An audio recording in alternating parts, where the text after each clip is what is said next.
Today we're going to talk about Spark addresses.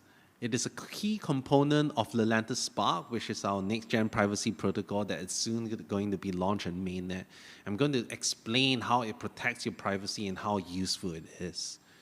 So, with traditional cryptocurrency addresses, when you share them, right, like for example, Bitcoin or Ethereum, someone could take that address, plug it into a blockchain explorer, and basically get a history of exactly what that address has been doing. And with, EVM or Ethereum-based addresses, it's particularly bad. It's almost like, Twitter or Facebook feed for your bank account.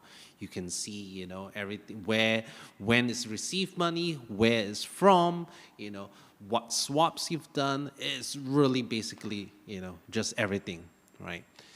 With Spark addresses, it's completely different, right? It's kind of like an email address where you can take your Spark address and you can share it with someone. And when someone makes payment to it, that address is not searchable on the blockchain explorer. So it's kind of like an email address, right? I can share it publicly, everyone knows my address, but they cannot tell what's inside it. They cannot tell, when something is being sent to it or when something is being sent away from it, right? And that's the whole idea of Spark addresses, to kind of make it such that I can publicly share these addresses without compromising my privacy. And that's really, really important. The other thing that it also does, is that it allows you to selectively disclose, right? Because by default, your transaction should be private in the Spark address. But there are times where you actually want to maybe disclose, and there are very valid use cases for this. For example, if you're preparing your accounts, you want to give access to your accountant. You don't want to give them your private key of your whole wallet that allows your accountant to suddenly spend your money to look at things. Instead, you can give them a view key, and a view key will allow them to see ingoing and outgoing transactions, right? And basically, record everything. Or let's say if you're a charity, you also have the ability to say, I only want to disclose how much I've received, but not how much I've gone out. Spark addresses are really, really flexible in that way.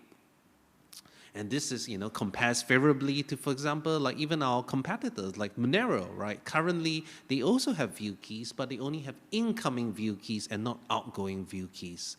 And what that means is you can see how much has gone in, but you can't see how much has gone out, which is a problem in cases where you want to ascertain what is the balance of this particular wallet. Spark addresses also allow efficient multi-sig.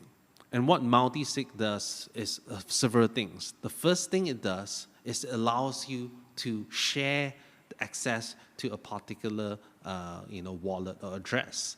What that means is, like, for example, I can say, I am a member of a company, this is my company funds. I only want 2 people out of 3 from the directors to approve this particular transaction from going out.